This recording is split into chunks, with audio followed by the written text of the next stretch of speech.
Praise the Lord. आज आपण मत्ते याचा 7वा अध्याय पहिले त्याचे 1 आणि 2 वचनं बघणार आहोत. मी वाचते. तुमचे दोष काढण्यात येऊ नयेत म्हणून तुम्ही कोणाचे दोष काढू नका, कारण ज्या प्रकारे तुम्ही दोष काढाल त्या प्रकारेच तुमचे दोष काढण्यात येतील, आणि ज्या मापाने तुम्ही मापून द्याल त्याच मापाने तुम्हाला मापून देण्यात येईल. देवा वाचलेली वचनं आशीर्वादित करो. या वचनाचा अर्थ आहे कोणाचे दोष काढू नका. तर कोणाचे दोष काढू नका म्हणजे आपण स्वतः दुसऱ्या माणसाला दोषी ठरू नये असं येशू आपल्याला इथं सांगत आहे.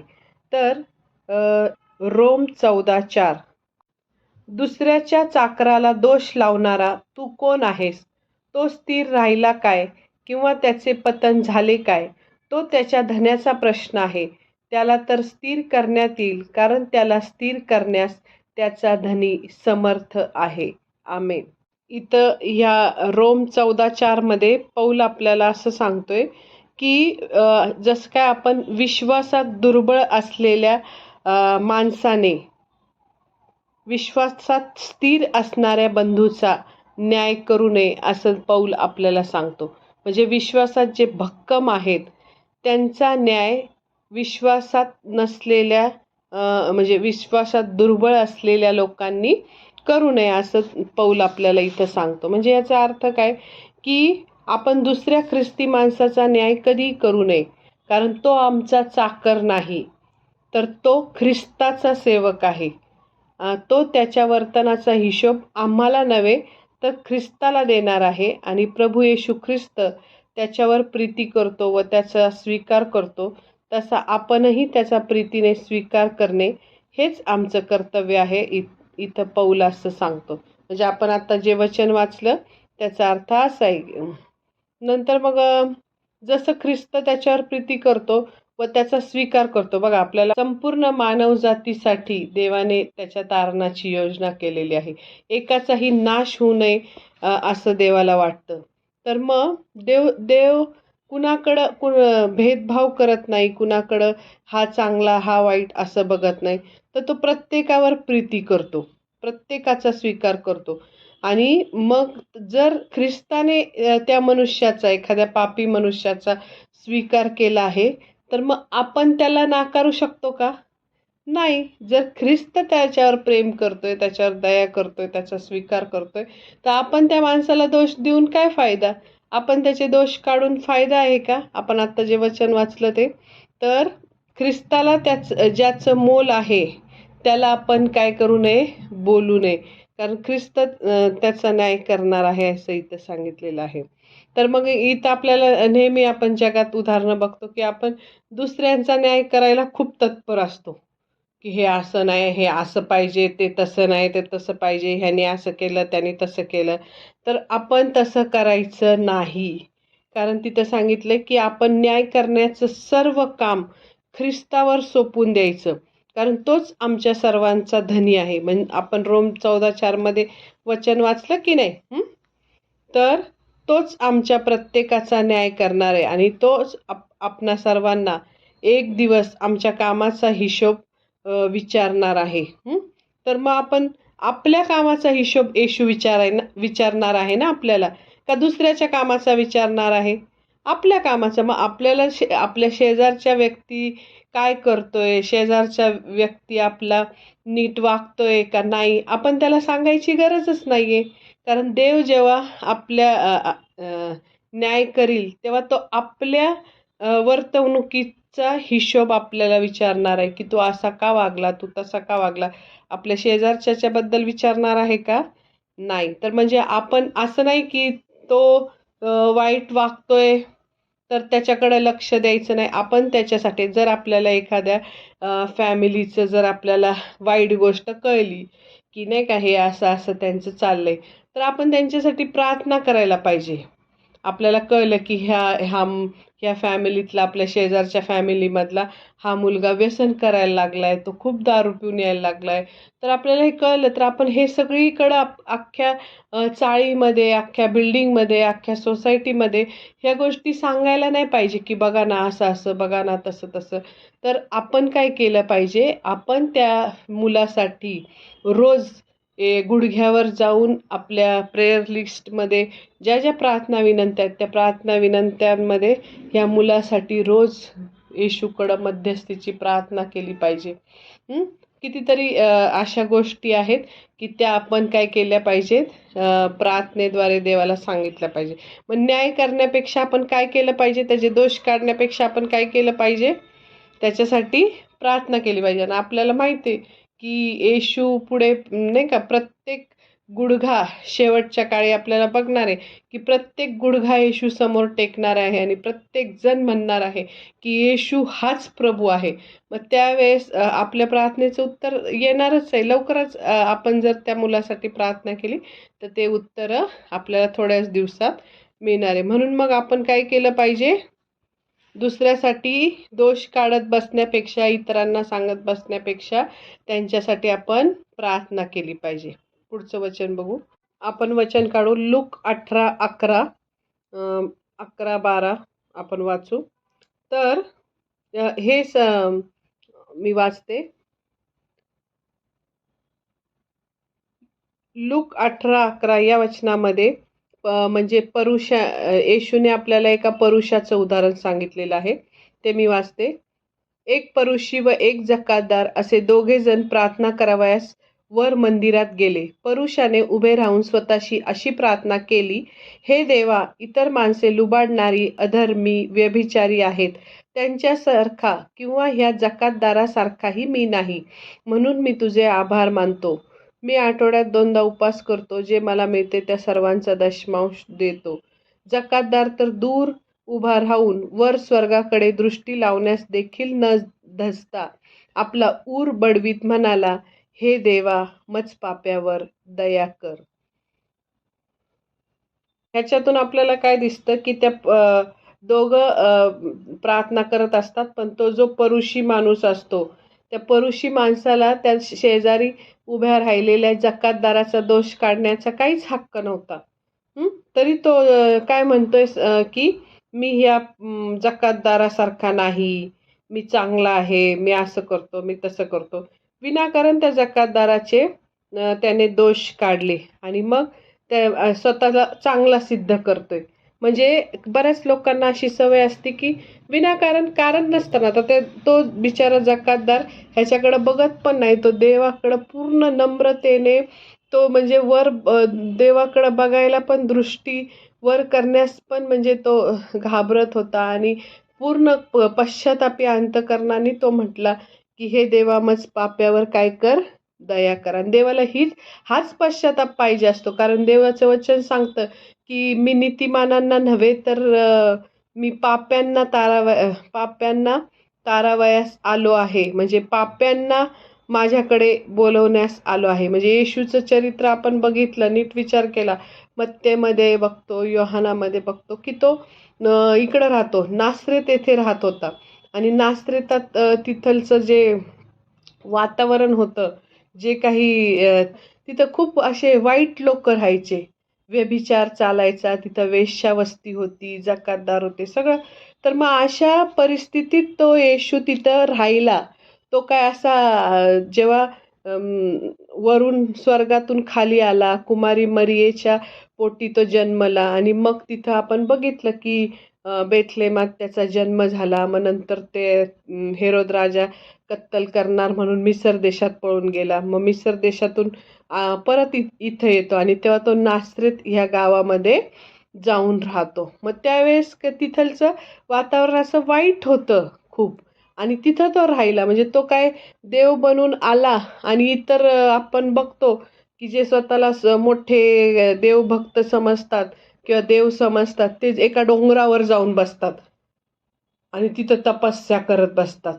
अरे पण हा येशू जेव्हा आपण पापी लोकांमध्ये राहतो आणि पापी लोकांमध्ये आपलं चरित्र स्वच्छ आणि नीट असेल तर मग आपण खरं मिळवलं. हा येशू स्वर्गातून खाली आला आणि ह्या पापी लोकांमध्ये तो जगला. वेश्या होत्या तिथं, जकातदार होते, व्यभिचारी होते, लुबाडणारे होते, सगळे वाईट लोक, हे शास्त्री परुषी दोष दाखवणारे होते. त्यांच्यात तो राहिला आणि नीतीने वागून दाखवलं त्याने. तो कुठल्या डोंगरावर जाऊन तिथं बसला नाही, की डोंगरावर तर कोण येत नाही. मग पाप करण्याचा संबंधच येत नाही. पण येशूनी हे दाखवून दिलं की मी नीतिमानांना नाही तर पापी लोकांना तारावयास मी येत आहोत. सगळे हे रिजेक्टेड लोक, ज्यांना कुणी मान देत नाही, येशूने त्यांना जवळ केलं आणि त्यांना म्हटलं, तुम्ही काळजी करू नका, मी तुमच्या बरोबर आहे.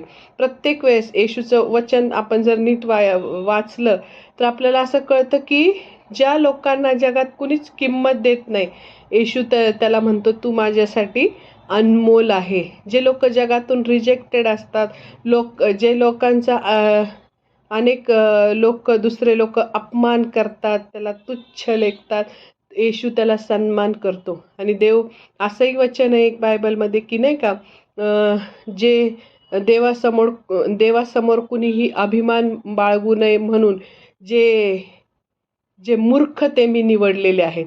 म्हणजे जर एखादा जो शिकवणारा देवाचा सेवक असेल, तो जर खूप हुशार असेल, खूप टॅलेंटेड असेल, तर तो काय म्हणेल, मी माझ्या बुद्धीने हे सगळं सांगतो, माझ्या बुद्धीने मी शिकलो, मी शिक्षण घेतलं, मी असं केलं, मी माझ्या बुद्धीने मला नोकरी लागली, माझ्या बुद्धीने मी देवाचं सेवा करतो किंवा माझ्या बुद्धीने हे सगळं करतो.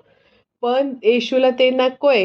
हां, आपल्या बुद्धीने आपण केलं तर आपलं सगळं वाटोळच होईल.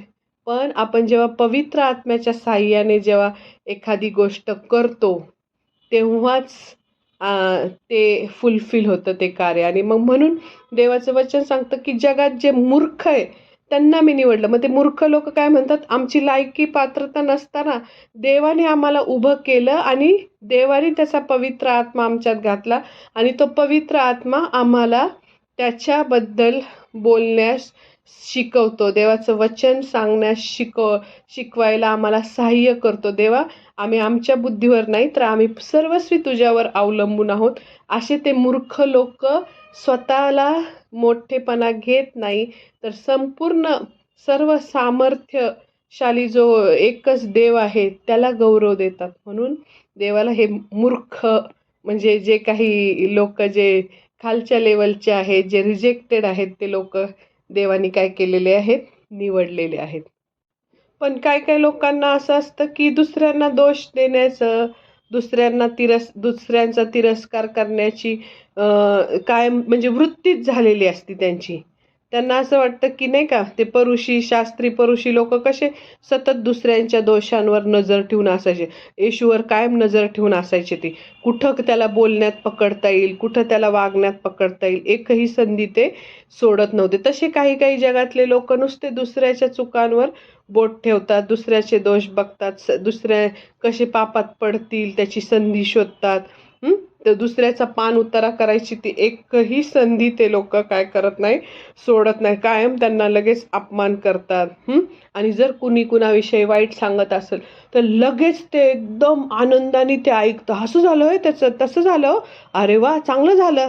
म्हणजे एखाद्याचं वाईट होत असतं तेव्हा ते आनंदात असतात. पण हे खूप चुकीचं आहे. जेव्हा एखाद्याचं वाईट होतं तेव्हा आपण दुःखी व्हायला पाहिजे, आपल्याला वाईट वाटायला पाहिजे, आपण त्याच्यासाठी देवाकडे रडलं पाहिजे, देवाकडे त्याच्यासाठी प्रार्थना केली पाहिजे आणि त्याला सांगितलं पाहिजे की देवा, ह्याचं ते दुःख त्याच्यावर आलंय, ते तूच काढून टाकू शकतोस, असं आपली भावना एखाद्याच्याबद्दल असली पाहिजे. तर असं दोष काढणारे लोक देवाला आवडत नाही. म्हणजे प्रीतीच्या विरुद्ध दोष आहेत. आत्म्याचं फळ काय? प्रीती, आनंद, शांती. मग आपण एकीकडे प्रीती करतो तर मग दोष काढू शकतो का आपण दुसऱ्याचे? आपल्याला देवाने प्रीती करायला सांगितली, मग दोष काढणं हे काय आहे? कम्प्लिटली वेगळं आहे. आणि जॉयस मेयर पण नेहमी म्हणतात, त्या म्हणतात की नाही का, जेव्हा आपण दुसऱ्याच्या आनंदात आनंदी असतो किंवा सहभागी असतो आपण, तर मग आपण पण थोड्या दिवसात त्याच रांगेत उभे राहणार असतो. म्हणजे जेव्हा जो एखादा मोठ्या पोस्टला गेला किंवा एखाद्याचं प्रमोशन झालं किंवा एखाद्याने बंगला बांधला, तर आपण खूप आनंदित व्हायला पाहिजे. एखाद्याने फोर व्हीलर घेतली, हो किती छान झालं, तुमचं स्वप्न पूर्ण झालं, आणि खऱ्या मनाने आपण त्यांच्यासाठी आनंदित असलं पाहिजे. पण जर आपण वरवर त्यांच्या तोंडावर आपण म्हणतोय, हो खूप छान, खूप छान, खूप छान घर आहे, खूप छान, असं मनातून आपण, आपल्या मनात काळ आहे की किती काय असं तसं मनात वाईट त्यांच्याबद्दल योजना करतो, तर आपण त्यांच्या लेवलला कधीच जाऊ शकणार नाही. कारण जर आपण त्यांच्या आनंदात आनंदी असलो, तर थोड्याच दिवसात त्याच रांगेत आपण जाणार आहोत. म्हणजे तो जो बंगला आपल्याला पाहिजे, आपलं पण स्वप्न असतं ना बंगला गाडीचं, तर आपण जर दुसऱ्यांच्या आनंदात आनंदी राहिलो, तर थोड्या दिवसात परमेश्वर आपली वृत्ती बघतो आणि त्याच रांगेत आपल्याला उभं करतो. म्हणजे तिथं त्या लेवलला आपल्याला काय करतो, तो घेऊन जातो. तर इथं येशूने आपल्याला सांगितलेलं आहे, की आपण जेव्हा एखाद्या माणसाच्या बाह्य वर्तनाविषयी म्हणजे कधी-कधी आपण चुका दाखवतो. तर ते पापी, म्हणजे आपण त्या पापी माणसाचा न्याय नाही करायचा, तर त्याच्या पापाचा आपण न्याय करायचा. म्हणजे त्याला असं सांगायचं, की "बाबा, तू हे जी गोष्ट केलेली आहे ना, तू चुकीची आहे. मी तुझ्यावर नाही का, मी तुझ्यावर प्रेम करतो." नाही का, एखादा भाऊ भावाला म्हणेल, "तू तर म्हणजे चांगला आहेस, पण तू जी ही कृती केली ती एकदम वाईट आहे." असं त्यांना समजून सांगितलं पाहिजे. मग पुढे येशूने म्हटलंय, "जे पवित्र ते कुत्र्यांना घालू नका." म्हणजे जे देवाला विरोध करतात, जे देवाच्या आज्ञा पाळत नाही, ते कुत्रे आहेत, असं इथं ह्या वचनात सांगितलेलं आहे. मग आपणाला देवाचा शत्रू कोण आहे हे ओळखता आलं पाहिजे. तर देवाचे शत्रू म्हणजे जे सैतानाच्या इच्छेप्रमाणे वागतात ते. आणि मग ते कसे ओळखायचे? त्यांच्या फळांवरून. ज्याच्यात आत्म्याची फळं नाही आहेत, आत्म्याची फळं जी आहेत की नाही, प्रीती, आनंद, शांती, सहनशीलता, इंद्रिय दमन, आणि देहाची फळं गलती 5:22-23 मध्ये आपल्याला पाठ आहेत. तर जी देहाची फळं एखाद्यामध्ये असतील, लोभ असेल, वासना असेल, नाही का, वेगवेगळ्या सगळ्या गोष्टी त्याच्यात असतील, तर मग त्या फळांवरून आपल्याला कळतं की हा देवाचा नाहीये, हा तर सैतानाची फळं ह्याच्यामधून काय करतायत, दिसतायत. आणि मग आपण त्यांच्या फळांवरून त्यांना ओळखायचं, असं इथं सांगितलेलं आहे. आणि इथं आपण वचन काय वाचलं आता, दुसरं वचन, तुमचे दोष काढण्यात येऊ नयेत म्हणून तुम्ही कोणाचे दोष काढू नका. जर आपण चुकीच्या पद्धतीने दुसऱ्यांचे दोष सतत काढत बसलो, कारण आपल्याला माहिती आहे की सैतानाचं एक नाव पण आहे ना, दोष देणारा. आपल्या बंधूंना प्रगटीकरणामध्ये आहे, आपल्या बंधूंना दिवस रात्र दोष देणारा हा कोण आहे? सैतान. तर जर आपण चुकीच्या पद्धतीने दुसऱ्यांचे दोष काढले, तर देव आपला न्याय करतो. आपण दुसऱ्यांना दोषी ठरवलं, तर देव आपल्याला दोषी ठरवल. आपण जर दुसऱ्याला क्षमा केली, हां ठीक आहे त्याच्याकडून चुकलं, पण जाऊ दे, मी त्याला क्षमा करते आणि कुणाला त्याच्याबद्दल काही सांगत नाही, आणि मी मी जर त्याला क्षमा केली, तर देव मला माझ्या पापांची काय करणार आहे? क्षमा करणार आहे. आपण जर दुसऱ्याला क्षमा केली, तर देव आपल्याला आमच्या पापांची काय करणार आहे? क्षमा करणार आहे. आणि आपल्याला ते वचन तर माहीतच आहे, की आम्ही पापी असताना देवाने आम्हाला क्षमा केली आहे. मग आपण दुसऱ्यांना क्षमा करीत नाही, तर आम्हाला देवाकडून क्षमा मिळालेलीच नाही. जर आपण नाही केली, तर देव पण आपल्याला क्षमा करणार नाही. असा त्याचा अर्थ होतो. मग जर क्षमेचा अर्थ आपल्याला नीट समजलेलाच नाही, असं इथं होईल. मग आपण जसं दुसऱ्यांना वागवतो, तसंच देव आपल्याला वागवणार आहे, हे ह्याच्यातून स्पष्ट होतं. आणि आपल्याला माहित आहे की आपण सर्वजण शेवटच्या दिवशी, न्यायाच्या दिवशी देवाच्या न्यायासनासमोर उभे राहणार आहोत.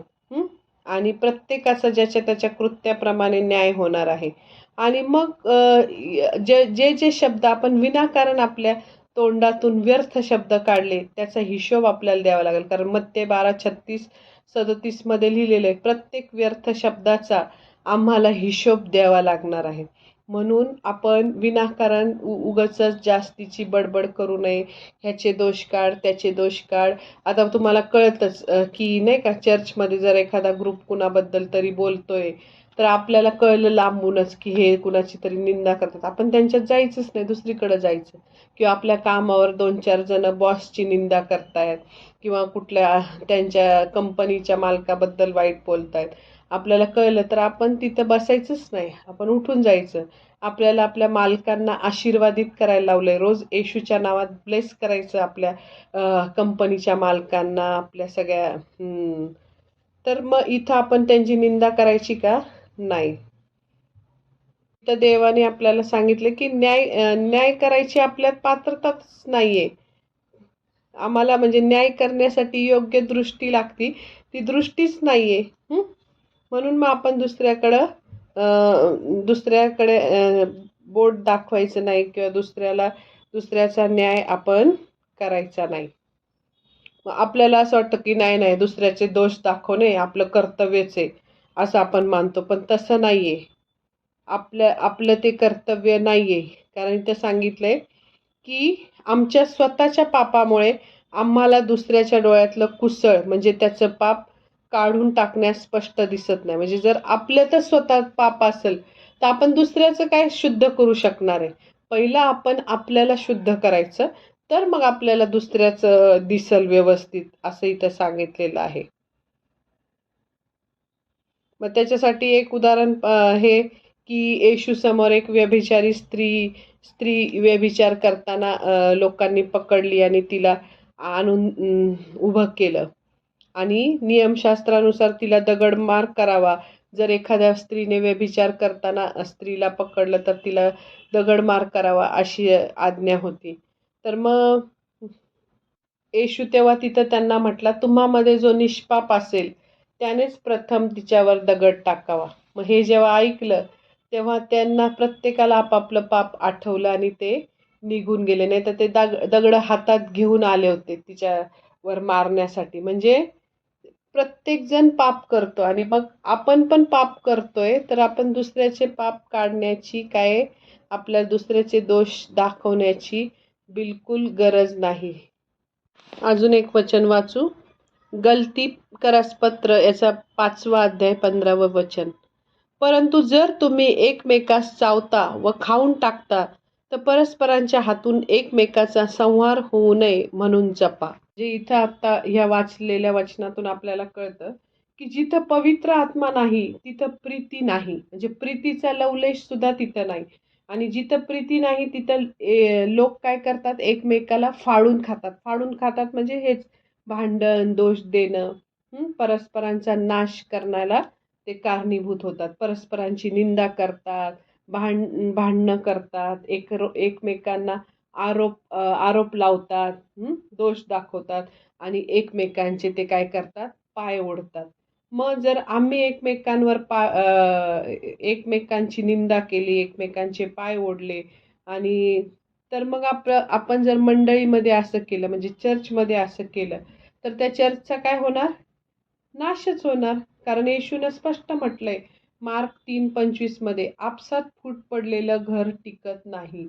मग जेव्हा आपण एखादी नकारात्मक गोष्ट बोलतो तर त्या सर्व खऱ्या असल्या तरी त्यामुळं मंडळीचा काय होतो, विनाश होतो. आपलं बोलणं म्हणजे दुसऱ्या विरुद्ध बोलणं हे काय आहे, निंदाच आहे. आपण आपल्या भावाविरुद्ध म्हणजे जे मंडळीतले लोक आहेत त्यांच्या विरुद्ध जे काही खरं किंवा खोटं सांगतो ती निंदाच आहे. म्हणजे आपला एखादा भाऊ जर चुकला असेल, पापात पडला असेल आणि त्याची कान उघडणी करणे आम्हाला भाग पडतं, तर मग पहिलं जर आपल्याला असं वाटतं की तो माणूस चुकलेला आहे, तो आपला भाऊ, तो ब्रदर चुकलेला आहे, एखाद्या ब्रदरला वाटलं की तो चुकलाय तर त्याने असं नाही वागायला पाहिजे, तर आपण त्याला समजून सांगू. मग जर त्याचा दोष इतरांना कुणालाही न सांगता त्याच्याकडे एकांतात जायचं त्याने आणि त्याची एकांतात जाऊन मग त्याला त्याची चूक समजून सांगावी, दाखवून द्यावी आणि मग त्याला त्याची बाजू मांडण्याची संधी द्यावी. कधी कधी आपल्याला एकच बाजू माहीत असते की हा माणूस असा का वागला, सगळ्यांना आश्चर्य वाटतं की हा एवढा चांगला माणूस असा कसा वागला. पण त्याची बाजू जेव्हा आपल्याला कळती तर मग आपल्याला कळतं की तो बरोबर वागला. म्हणजे असं कधी कधी अनेक वेळा होतं. तर मग जर कुणी चुकलं असेल तर त्याला पहिलं एकांतात जाऊन त्याची चूक दाखवायची, त्याला त्याची बाजू मांडण्याची संधी द्यायची आणि मगच जर त्याने ऐकलं नाही तर मग आपलं गाऱ्हाणं घेऊन आपण नाही का मंडळीच्या म्हणजे कमिटीकडं किंवा पालकांकडे जायचं, असं इथं येशूने सांगितलेले मत्ते 18:15-16 मध्ये. मग आपल्या सर्वांना पवित्र आत्मा मिळाला आहे म्हणून मग आपण पवित्र आत्म्याच्या प्रेरणेनेच आपलं आचरण ठेवावं, नाही का. आपण आपल्या आत्म्याच्या मार्गदर्शनानेच सर्व काही केलं पाहिजे. म्हणजे आपला पापी स्वभाव काय करतो, म्हणजे पापी स्वभाव म्हणजे आपला देह स्वभाव, जुना स्वभाव, तो काय करतो, पवित्र आत्म्याच्या स्वाधीन केला पाहिजे. आपला जुना स्वभाव कशाच्या स्वाधीन केला पाहिजे, पवित्र आत्म्याच्या स्वाधीन केला पाहिजे. आणि आपण स्वतःला पवित्र आत्म्याच्या ताब्यात दिलं पाहिजे. रोज सकाळी उठून म्हटलं पाहिजे की पवित्र आत्मा माझा तू ताबा घे, आज दिवसभर मी जे काही करेल सर्व चुकीच्या गोष्टीपासून माझं संरक्षण कर, माझा ताबा घे, मला चालव. मग जर असं आपण पवित्र आत्म्याला स्वतःला दिलं तर मग तो आपण आपल्या देहाच्या वासना पूर्ण करणारच नाही. कारण तो पवित्र आत्मा काय करेल, आपल्याला कंट्रोल करेल, आपल्याला आवरून धरल आणि आपल्याला पापात पडण्यापासून काय करेल, सावरील. आपण पापात पडू नये म्हणून काय केलं पाहिजे, सतत आपण स्वतःला म्हणायला पाहिजे, पवित्र आत्म्या मी माझं समर्पण तुला करतो. मी तुझ्यावर अवलंबून आहे, तू माझी मदत कर, तूच माझा मार्गदर्शक हो, असं त्याला सतत बोललं पाहिजे. मग जर जर आपण आत्म्याने चाललो नाही, तर आपण आत्म्याच्या मार्गदर्शनाने आपण आचरण केलं नाही, तर मग आपण आपल्याला देवाची मुलं म्हणून घ्यायचा अधिकारच नाही. म्हणजे आपण म्हणूनच घेऊ शकत नाही की मी देवाची मुलगी आहे किंवा मी देवाचा मुलगा आहे. जर आपण देहाच्या स्वभावाप्रमाणे चाललोय, देहाला जे वाटतंय ते करतोय, मग आपण काय आत्म्याच्या प्रेरणेने चालतो का? नाही. जेव्हा आम्ही ख्रिस्तावर विश्वास ठेवतो, जेव्हा आपण ख्रिस्ताला तारणारा म्हणून स्वीकारतो, देवावर प्रेम करतो, आपल्याला कळतं की येशू ख्रिस्त हाच एक खरा जिवंत पवित्र अविनाशी देव आहे, त्याच्याशिवाय दुसरा देव नाही, खंबीरपणे त्याच्यासाठी उभं राहतो, तेव्हा मग आपल्याला पवित्र आत्मा मिळतो. आणि मग हा पवित्र आत्मा जेव्हा मिळतो तरी आपला पापी जो देह स्वभाव आहे, जुनाट स्वभाव, तो नष्ट होत नाही लगेच, जरी पवित्र आत्मा आला तरी. तर तो जुना स्वभाव काय करतो, आत्म्याच्या नियंत्रणाखाली असला तरी तो जुना स्वभाव जो आपला आदामापासून मिळालेला जो जुना स्वभाव आहे, तो सतत आमच्या संगतीच असतो आतमध्ये. आणि तो नेहमी आपल्याला, आपण पवित्र आत्मा म्हणतो आपल्याला प्रार्थना कर, पण हा देह स्वभाव आपल्याला काय म्हणतो, झोप, तू खूप थकली आहेस, तू खूप ताण घेतला, तू खूप नाही का काम केलं, तू झोप. म्हणजे पवित्र आत्मा म्हणतो प्रार्थना कर, पवित्र आत्मा म्हणतो बायबल वाच, देह स्वभाव म्हणतो खा पी, झोपून जा, आराम कर, असं म्हणतो. आणि मग हे असंच चाललेलं असतं.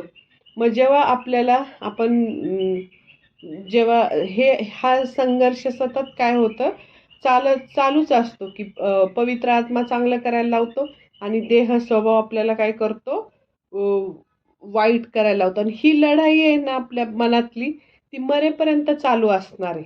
असं नाही की आपण ख्रिस्ताला स्वीकारलं म्हणून आता पवित्र आत्म्याला मार्गदर्शन मागितलं तर पवित्र आत्मा जरी असला, तो आपल्याला गाईड करतो, पण तरी हा देह स्वभाव पण काय करतो, ते पवित्र आत्म्या बरोबर काय करतो, संघर्ष करतो आणि आपल्याला म्हणतो की नाही झोप, नको करू प्रार्थना, नको करू वाचन, असं म्हणतो.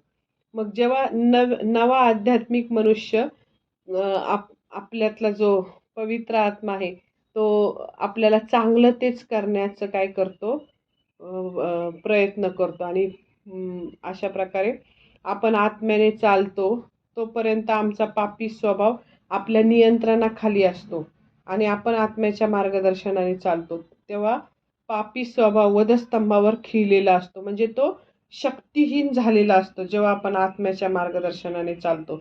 रोम 6 6:14 किंवा गलती 2:20 पण लिहिलेलं आहे. ते वचन खूप सुंदर आहे गलती 2:20. गलती 2:20 मी वाचते. मी ख्रिस्ताबरोबर वधस्तंभावर खिळलेला आहे आणि यापुढे मी जगतो असे नाही, तर ख्रिस्त माझ्या ठायी जगतो. आणि आता देहामध्ये जे माझे जीवित आहे ते देवाच्या पुत्रावरील विश्वासाच्या योगाने आहे.